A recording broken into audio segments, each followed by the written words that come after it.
nous sommes en colère, en fait. Nous sommes très en colère par rapport à ce que nous sommes en train de vivre ces derniers temps. Et surtout avec l'agression que le président Macron a fait à la communauté religieuse du monde. Parce que les religions, toutes les religions sont des religions de paix. Donc quand on agresse une religion, on a automatiquement agressé aussi les autres religions. Donc tout le monde est en colère contre Macron. Nous déplorons, c'est vrai, les agressions, les tueries barbares et autres. Nous les condamnons aussi. Mais nous condamnons cette provocation. Parce que les musulmans n'ont rien contre les chrétiens. Les musulmans n'ont rien contre la communauté catholique. Les musulmans n'ont rien contre les Français. Parce que nous avons nos frères français qui sont musulmans et qui sont catholiques. Mais nous sommes en colère contre le président Macron qui a agressé la communauté religieuse du monde, qui veut créer, en quelque sorte, déclencher même une collision ou une guerre entre musulmans et autres religions, ce qui n'est pas possible. Dieu a pardonné, le prophète a pardonné, nous allons aussi pardonner en tant que croyants. Mais nous allons dénoncer d'abord. Nous allons montrer que nous sommes en colère et nous ne voulons plus que ces choses se reproduisent. Oui, les caricatures, au temps du prophète, les gens en ont fait pire et peuvent même continuer à le faire. Nous demandons à la communauté musulmane de se ressaisir, de ne pas se laisser divertir, de ne pas se laisser que des gens comme Macron et compagnie nous détournent de notre objectif. Notre objectif, c'est l'unité. Notre objectif, c'est le mettre en valeur notre pratique religieuse. C'est mettre en valeur la sunna du prophète Mohammed sallallahu alayhi wa sallam.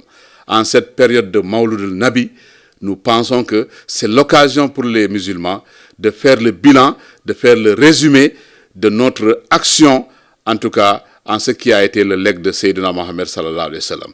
Et nous saluons l'engagement des foyers religieux unanimement qui ont condamné ces actions, en tout cas que le président Macron est en train de mener. Nous saluons le président turc qui s'est levé comme un seul homme pour dire non, pour condamner les actions de Macron. Mais nous demandons aux uns et aux autres à l'apaisement.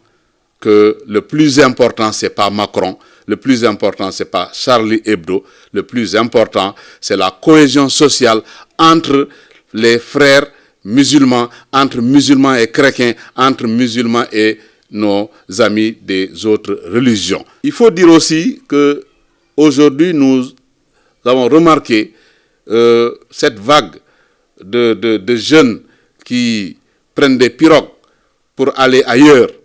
Et ça également, nous lançons un appel pour dire aux parents que les parents doivent prendre leurs responsabilités.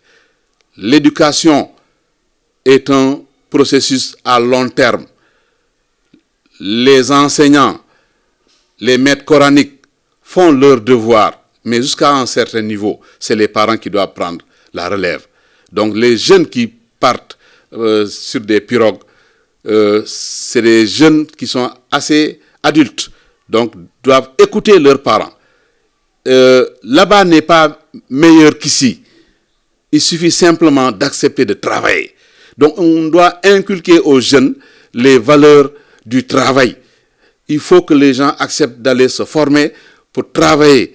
Le Sénégal est un pays exemplaire. Nous avons bénéficié cette année, avec la grâce de Dieu, d'une pluie abondante. Donc nous pouvons encore retourner à l'agriculture et travailler. C'est mieux que de prendre ces risques. Mais aussi d'éviter de faire des surcharges. Parce que comme on l'a dit, ces pirogues sont surchargées et ils embarquent toutes sortes de produits chimiques, à la limite, inflammables. Donc, ce qui provoque des accidents. Nous pensons également que ces vendeurs d'illusions, il faut qu'on les arrête, qu'ils évitent de prendre des vies humaines et de s'amuser avec. Et inviter également nos chauffeurs ou nos chauffards à plus de prudence. Les accidents, il y en a trop. En mer, nous avons des accidents. Sur les routes, il y a tout le temps des accidents. Il faut que les gens respectent le code de la route. C'est pas bien qu'on continue encore à compter des morts pour des gens qui ne respectent pas le code de la route. Également, nous sommes dans la période de Covid-19. Nous avons passé un bon Mawlud. Nous avons prié pour la communauté nationale et internationale.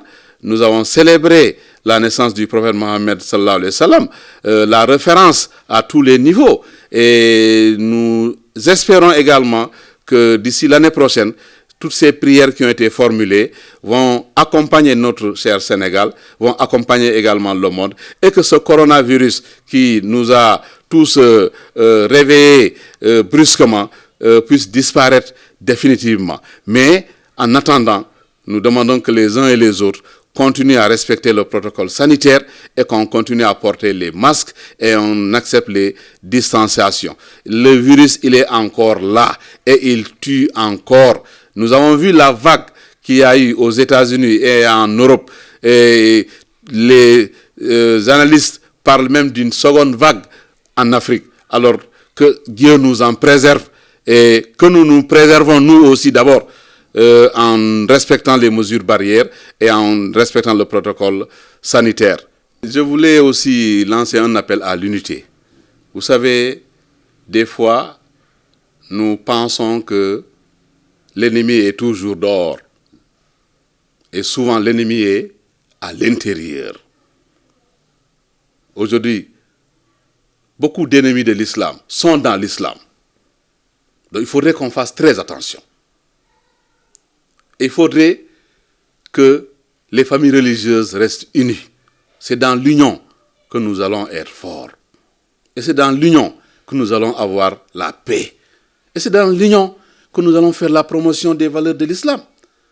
Mais quand on voit dans une même famille des gens s'attaquer à des guides religieux, des gens qui s'attaquent à nos valeureux chefs religieux, nous condamnons ces comportements. Et je pense qu'ils ne sont pas en train de donner de bons exemples. Ils ne sont pas en train de montrer l'exemple à la jeunesse. Aujourd'hui, ce que nous connaissons, ce que nous avons hérité de Cheikh Cheikh Mahfouz Aïdara, de Cheikh Ahmadou Bamba, de El Hadj Malick Sy, de Cheikh Oumar Foutiyou Tall, de Baye Niass et de l'imam Moulay, c'est des valeurs d'unité et de respect. Ce n'est pas normal que maintenant, des gens peuvent se lever pour discréditer, pour dire du mal de nos vaillants chefs religieux, de nos guides religieux, qui aujourd'hui passent tout leur temps qu'à nous faire des prières, qu'à nous montrer la voie, qui ne cherchent rien de ce monde. Je pense que la main de Satan est encore là. Il faut la couper pendant qu'il est temps. Ressaisissons-nous, chers frères et sœurs musulmans. Restons unis dans la paix et faisons la promotion de notre religion. Pardonnons, le prophète a pardonné, Dieu a pardonné. On doit pardonner, inna Allahumma sabirin. Dieu est avec ceux qui pardonnent. Donc je pense qu'aujourd'hui le Sénégal doit rester un modèle, un exemple d'unité. Toutes ces religions convergent ensemble dans la paix, dans la concorde, dans la fraternité. Le Tijane est le frère du Mouride, le Mouride est le frère du Layen, le Layen est le frère du Niassen, le Niassen est le frère du Chérif, etc. Donc ce n'est pas bon, je condamne que dans une même famille, dans les mêmes tarikas, des gens se lèvent pour critiquer ou attaquer ou insulter nos guides religieux. Nos guides religieux sont aujourd'hui les représentants du prophète Mohammed sur terre. Ils sont sacrés. On leur doit honneur, respect. Donc vraiment, je pense que c'est des erreurs, nous pouvons les pardonner, mais que ça ne recommence jamais, que ça cesse et qu'on présente même nos excuses à la communauté, que ça ne devait pas venir de nous. Ce n'est pas nous qui devons insulter nos guides religieux. C'est indigne d'un musulman. Mais on remet tout à Allah subhanahu wa ta'ala et on demande pardon et on pardonne tout le monde. Merci.